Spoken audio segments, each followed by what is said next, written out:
Awesome Knots?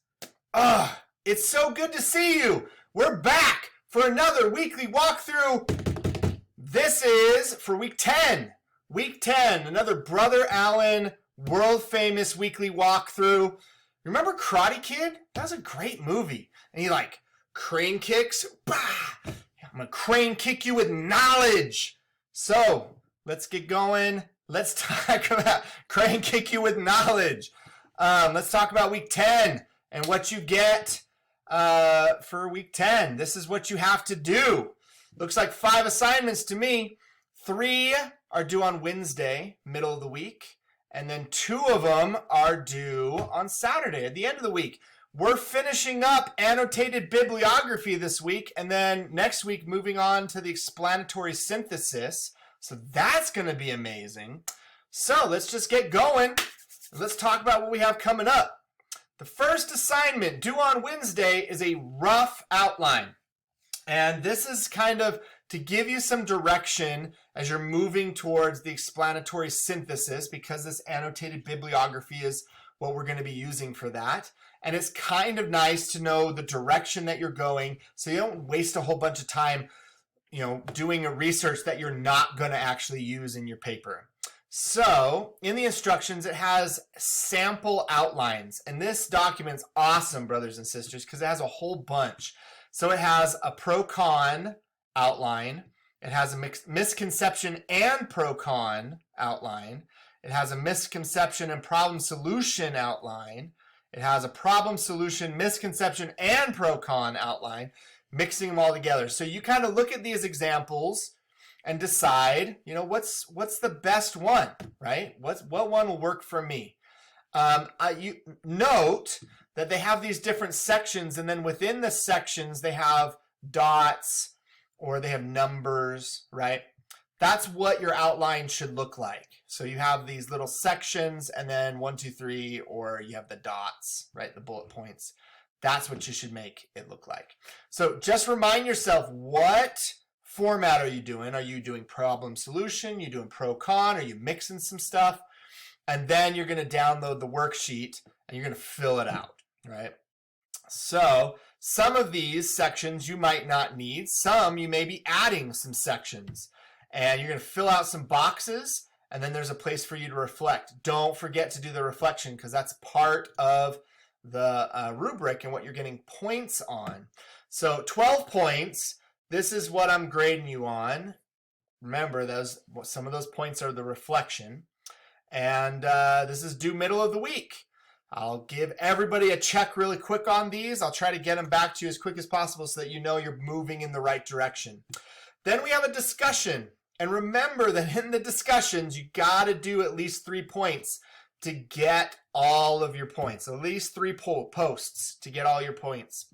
So in this one, you're going to post 2 entries for your annotated bibliography. So you're going to have the citation, the summary, the evaluation, and the explanation. So your initial post is probably going to be fairly long, because you're going to have 2 of those out of your annotated bibliography. You're going to put that as your initial post.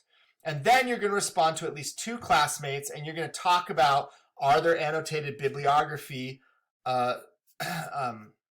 entries done correctly? And there's some questions for you to consider.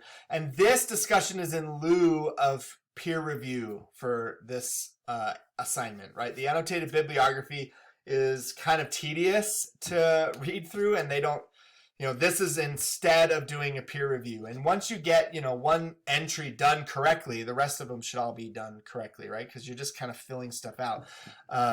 So remember, 3 posts. So you're going to do the first post on Wednesday, and then the other 2 have to be done by Saturday. And there's nothing in the system that's going to remind you to do those replies, because the due date is on Wednesday. So just remember to do your replies. Then you have a quiz on scope. And this is talking about like the scope of your paper. And that's the first section of your annotated bibliography. So if we go back and look at these student examples, you can see this is the one on autism. The first page is their statement of scope. and then they get into the annotated bibliography. So that's going to be a big part of your annotated bibliography. There's a video for you to watch, and then you're going to go ahead and do this quiz. And it's 7 points, open book, right? Because you're just going to use the video. You can take it as many times as you want. It's unlimited. Everybody should get 7 out of 7 points for this. And then you're going to go ahead and start writing that scope statement for the first part of your annotated bibliography. And it's going to introduce your topic. You're going to reveal your structure, some ideas that you want to cover in your paper, and it needs to be at least 2 paragraphs in length. As you saw from the example, those 2 paragraphs were larger paragraphs and took up pretty much a whole page, right? So that's your quiz. The quiz is due by Wednesday, and everyone's going to get 7 out of 7. It's going to be awesome. All right. So then you're going to actually be doing your annotated bibliography. Like always, we have this checklist worksheet, and this is going to help you to make sure that you're doing it right. Just after you're done writing your annotated bibliography and getting everything gathered together, you're going to go and click, put X's in these boxes and then turn this in to make sure that you've done it right. And there is 10 points for this. There's a rubric. Everyone pretty much gets all their points on this. This is due by Saturday. And then the last thing on Saturday is you're turning in your annotated bibliography. This assignment's worth 5% of your overall grade. And they have linked the sample bibliographies on there. They've given you a template to use so that it's all formatted correctly. Make sure it's in APA format. It's worth 100 points. And this is one of those big assignments where I'll be giving you feedback and turn it in. And if we need to go back and revise, we can go back and revise. But go ahead and look at the rubric and what I'm looking for. You need to have that statement of scope. You need to have the summaries, the evaluations, statements. The citations need to all be in correct APA style. There should be about 6 to 8 total sources, and at least 2 of which are from scholarly peer-reviewed journals. Those you're going to find in the databases, right? And then the title page numbers, title, page numbers, headings, subheadings, all in correct format. Should be easy, right? That's due on Saturday. So let's just go back and look at the week and review what we got coming up, and you'll be set on your way. So here's week 10. We got those 3 things due on Wednesday at the middle of the week, and then 2 of them due at the end of the week. We'll be done with the annotated bibliography, and then we're going to move on to explanatory synthesis. We're almost done, brothers and sisters. Just a couple more weeks, and you'll be out of this class, and it'll be awesome. All right. Well, if you have any questions, let me know. And as always, bless your souls. Have a great week. Talk to you later. Bye.